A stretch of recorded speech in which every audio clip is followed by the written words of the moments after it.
ಸ್ನೇಹಿತರೆ, ಇವತ್ತು ನಾವು ನಿಮ್ಮ ಮುಂದೆ ಆಗಸ್ಟ್ 14ರ ರಾತ್ರಿಯ ಆ ಸತ್ಯವನ್ನು ಹೇಳಲು ಬಯಸುತ್ತೇವೆಂದರೆ ಅದನ್ನು ತಿಳಿದುಕೊಳ್ಳಲು ಪ್ರತಿಯೊಬ್ಬ ಭಾರತೀಯ ಬಯಸುತ್ತಾನೆ.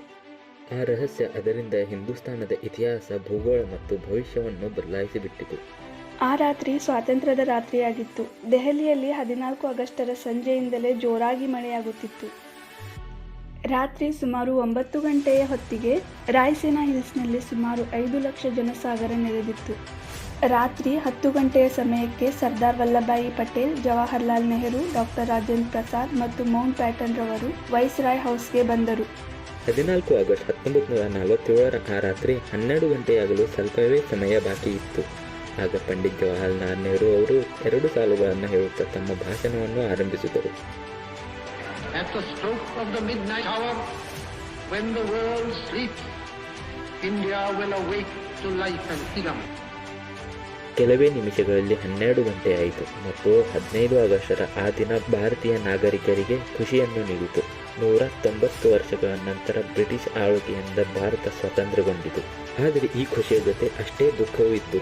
ಏಕೆಂದರೆ ಭಾರತ ತನ್ನ 3,46,738 ಸ್ಕ್ವೇರ್ ಕಿಲೋಮೀಟರ್ನಷ್ಟು ವಿಸ್ತಾರ ಮತ್ತು 8,15,00,000 ಜನರನ್ನು ಒಂದೇ ರಾತ್ರಿಯಲ್ಲಿ ಕಳೆದುಕೊಂಡಿತು.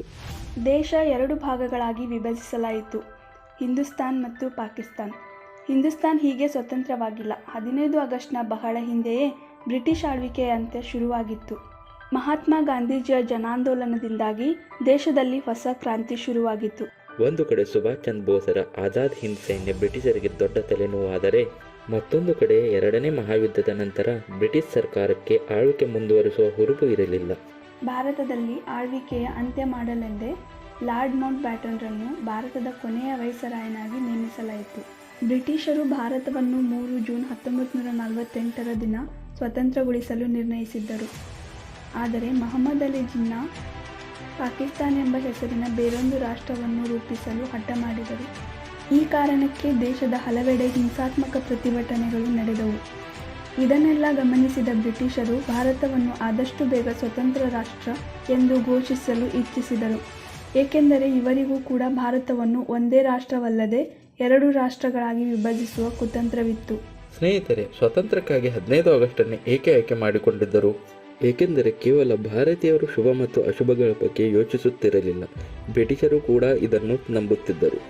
ಮೌಂಟ್ ಬ್ಯಾಟನನ್ನು 15 ಆಗಸ್ಟನ್ನು ಶುಭ ಎಂದು ತಿಳಿದಿದ್ದನು. ಏಕೆಂದರೆ 15 ಆಗಸ್ಟ್ 1945ರ ಆ ದಿನ ಜಪಾನ್ ದೇಶ ಶರಣಾಗಿತ್ತು ಮತ್ತು ಇದರ ಅಫಿಷಿಯಲ್ ಸೈನ್ ಸೆಪ್ಟೆಂಬರ್ 2ಕ್ಕೆ ಮಾಡಲಾಗಿತ್ತು.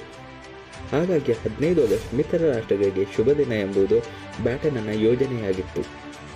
ಸ್ವಾತಂತ್ರ್ಯಕ್ಕೆ ರಾತ್ರಿಯ 12 ಗಂಟೆಯನ್ನೇ ಏಕೆ ಆಯ್ಕೆ ಮಾಡಿರಬಹುದು? ಇದಕ್ಕೆ ಭಾರತೀಯ ಜ್ಯೋತಿಷ್ಯವರ ಪ್ರಕಾರ ಈ ಸಮಯ ದೇಶದ ಸ್ವಾತಂತ್ರ್ಯತೆಗೆ ಶುಭವಾಗಿತ್ತು. ನೆಹರೂರವರ ಭಾಷಣ 12 ಗಂಟೆಯ ಒಳಗೆ ಮುಗಿಸಬೇಕೆಂದು ಮತ್ತು ರಾತ್ರಿ 12 ಗಂಟೆಗೆ ಶಂಖನಾದದ ಜೊತೆಗೆ ಭಾರತೀಯರ ಆಡಳಿತ ಆರಂಭವಾಗಬೇಕೆಂದು ಮೊದಲೇ ನಿರ್ಣಯವಾಗಿತ್ತು. 15 ಆಗಸ್ಟ್ನ ಮುಂಜಾನೆ 8:30 ಪ್ರಧಾನಿ ನೆಹರು ಮತ್ತು ಅವರ ಕ್ಯಾಬಿನೆಟ್ ಸದಸ್ಯರು ಪ್ರಮಾಣ ವಚನ ಸ್ವೀಕರಿಸಿದರು. ರಾತ್ರಿಯ ಧಾರಾಕಾರ ಮಳೆಯಿಂದ ಮುಂಜಾನೆಯ ಮೋಡಗಳು ಶುಭ್ರವಾಗಿದ್ದವು. ಜನರು ಸ್ವತಂತ್ರ ಭಾರತದ ತ್ರಿವರ್ಣ ಧ್ವಜವನ್ನು ಕಣ್ತುಂಬಿಕೊಳ್ಳಲು ಹಾತೊರೆಯುತ್ತಿದ್ದರು. ಈ ದೃಶ್ಯವನ್ನು ನೋಡಿದ ಸಾರ್ವಜನಿಕರ ಕಣ್ತುಂಬಿ ಬಂದವು. ಸ್ವಾತಂತ್ರ್ಯದ ನಂತರ ಆಗಸ್ಟ್ 15ರ ದಿನವೇ ಬ್ರಿಟಿಷರು ಭಾರತವನ್ನು ಬಿಟ್ಟು ಹೋಗಲಿಲ್ಲ. ಸ್ವಲ್ಪ ದಿನಗಳವರೆಗೆ ಭಾರತದಲ್ಲಿಯೇ ಇದ್ದರು. 1500 ಬ್ರಿಟಿಷ್ ಸೈನಿಕರ ಮೊದಲ ಗುಂಪು 17 ಆಗಸ್ಟ್ 1947ರ ದಿನ ತಮ್ಮ ದೇಶಕ್ಕೆ ಹಿಂತಿರುಗಿದರು ಮತ್ತು ಕೊನೆಯ ಗುಂಪು 27 ಆಗಸ್ಟ್ 1948ರ ದಿನ ಹೊರಟಿತು. ಸ್ನೇಹಿತರೆ, ಅಚ್ಚರಿಯ ವಿಷಯ ಎಂದರೆ ಲೂಟಿಕೋರರಾದ ಬ್ರಿಟಿಷರನ್ನು ನಮ್ಮ ದೇಶದ ಅತಿಥಿಗಳು ಎಂಬಂತೆ ಅವರನ್ನು ಬೀಳ್ಕೊಡಲಾಯಿತು. ಅವರ ಕೊನೆಯ ಗುಂಪು ಮುಂಬೈನ ಸಮುದ್ರದ ಬಂದರಿನಿಂದ ಹೊರಡುತ್ತಿದ್ದಾಗ ಸಕಲ ಸರ್ಕಾರಿ ಗೌರವಗಳೊಂದಿಗೆ ಕಳುಹಿಸಿಕೊಡಲಾಯಿತು. ಸ್ವಾತಂತ್ರ್ಯದ 190 ವರ್ಷಗಳ ಹಿಂದೆಯೂ ಅಮೀರ್ ಚಂದ್ ಮತ್ತು ಮೀರ್ ಜಾಫರರು ರಾಬರ್ಟ್ ಕ್ಲೈವ್ನ ಸ್ವಾಗತವನ್ನು ಇದೇ ರೀತಿ ಮಾಡಿದ್ದರು. ನಂತರ ಏನಾಯಿತು? ಪ್ಲಾಸಿಯ ಕದನ ಮತ್ತು 190 ವರ್ಷಗಳ ಆಳ್ವಿಕೆ ಅನುಭವಿಸಬೇಕಾಯಿತು. ಆದರೂ ನಾವು ಭಾರತೀಯರು ಬದಲಾಗಿಲ್ಲ. ಅತಿಥಿ ದೇವೋ ಭವ ಎಂಬ ಸೂತ್ರವನ್ನು ಇಂದಿಗೂ ಬಿಟ್ಟಿಲ್ಲ. ಆ ಅತಿಥಿ ನಮ್ಮ ಮಿತ್ರ ಆಗಿರಬಹುದು ಅಥವಾ ಶತ್ರು ಆಗಿರಬಹುದು.